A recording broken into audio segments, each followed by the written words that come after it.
The world of combat aviation was shaken to its core after the invention of the man-portable air defense system in the 50s. Suddenly, a single soldier, equipped with one of the new and considerably affordable over-the-shoulder weapons, could take down an enemy aircraft flying at a low altitude. As such, new complex countermeasure systems would have to be developed to face the significant development, from flares and decoys to jammers and aggressive systems that could strike first. One such device came from Saab Bofors Dynamics, who in 2011 unveiled a man-portable air defense system for a new generation of modern warfare. The system promises to give even small forces the power to negate an enemy's air supremacy. But what makes the RBS-70NG portable missile launcher so unique is Saab's claim that it is immune to most counteractive systems, making it a formidable tool for Western allies or a dangerous nightmare should it ever fall into the wrong hands.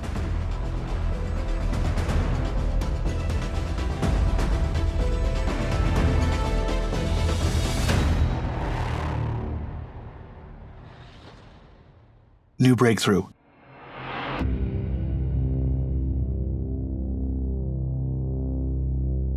During the early days of the Cold War, the United States and the Soviet Union were in a brutal arms race to develop groundbreaking strategic bombers capable of delivering a nuclear payload all the way to the population centers of their opponents.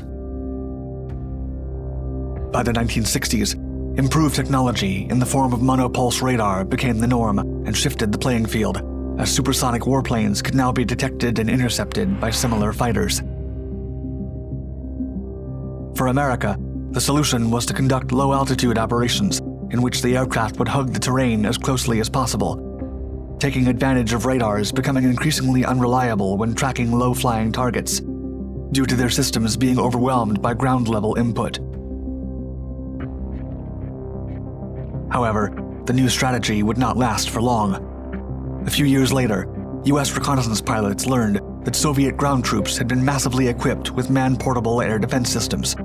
As such, any American aircraft flying low enough to avoid radar detection faced the risk of being blown out of the sky by a single enemy soldier.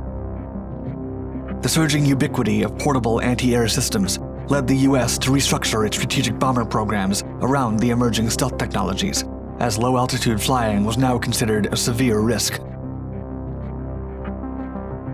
Gradually, MPADs became extremely popular around the globe, as the technology had an undisputable impact on modern warfare and came at a reasonably low price. Searching for solutions.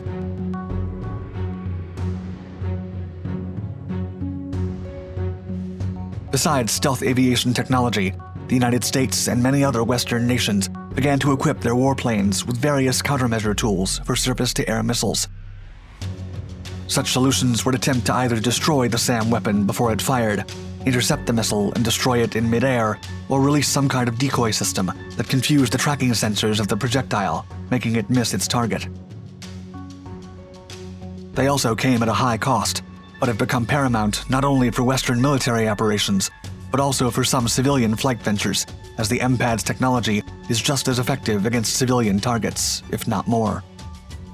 As such, when Saab announced the RBS-70NG in 2011, based on the time-proven RBS-70, but now improved so that it would be virtually immune to any countermeasure systems deployed by an aircraft, many people celebrated the achievement, while many others feared what would happen if the novel system was used against civilians. The RBS-70.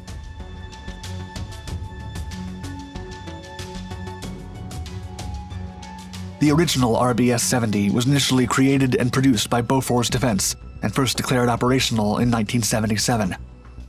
The company, under the new name of Saab Bofors Dynamics, then created a new, powerful version of the system in the late 2010s.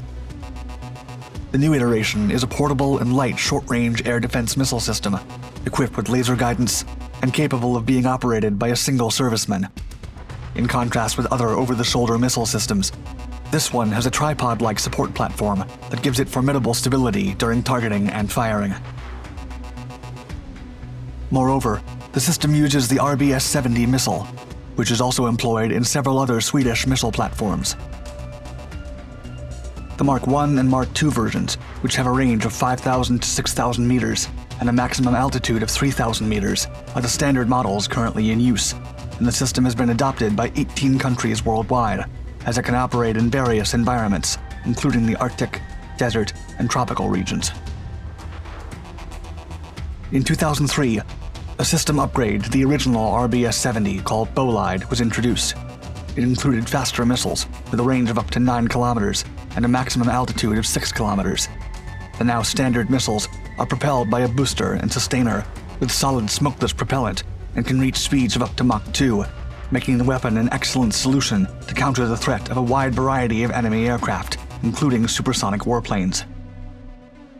The NG, or New Generation RBS-70, is also equipped with a state-of-the-art targeting system, and Saab claims it can accomplish its task even when the enemy aircraft deploys SAM countermeasures, such as flares, decoys, or jammers. Such capability comes at a price, as the laser guidance system must be aimed by an operator from launch until impact, leaving the SAM crew vulnerable to an attack. Even so, the missile can be masterfully guided to ignore flares or decoys in the hands of a skilled operator, remaining completely invulnerable to jamming technologies. All of these features make the system an incredible defensive asset for military use, and a relatively cheap solution for extensive air defense objectives. At the same time, the system successfully denies many of the measures implemented to prevent insurgent groups from using portable SAM systems against civilian targets. The civilian problem.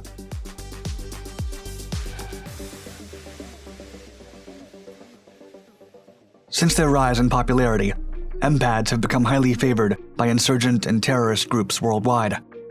Most of the systems are light and easy to conceal, often coming at a relatively low price compared to other more robust SAM solutions. This has led many groups to hoard portable systems as a defensive measure. The large number of portable anti-aircraft missile systems held by terrorist organizations has been a significant concern for the U.S. Department of Defense going back to the early 1970s, and the issue became a global problem of massive proportions after an al-Qaeda attack on an Israeli civilian aircraft in 2002.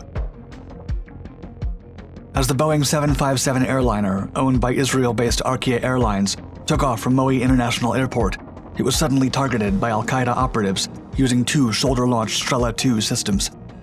The rather rudimentary weapon system, with passive infrared homing guidance and subsonic speed, did not have the numerous advantages the RBS-70 NG has, allowing the pilots to identify the incoming projectiles and conduct evasive maneuvers. As the 2 missiles streaked past the aircraft, the pilots planned for an emergency landing, but decided they would be safer flying directly back to Israel. Although no lives were lost, the incident shocked the world, as many people realized that a massive airliner filled with innocent civilians could be quickly taken down by simple MPADs sold on the black market for a couple $100s. Restrictions.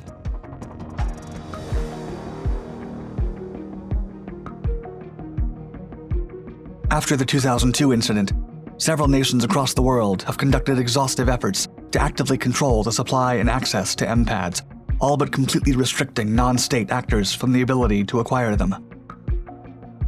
Nevertheless, insurgent groups continue to actively seek the technology, and they often manage to do so via black markets, or thanks to countries with much more lenient rules on missile supply, like Russia or North Korea.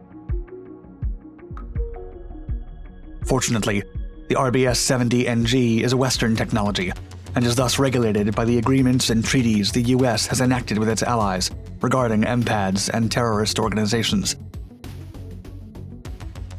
Even so, if the system somehow ends up in the hands of such criminals, the consequences, especially for civilian aviation, could be disastrous. But the experts hope the RBS-70 NG will carve its name in history primarily as an affordable defensive weapon for Western democracies. Thank you for watching Dark Tech.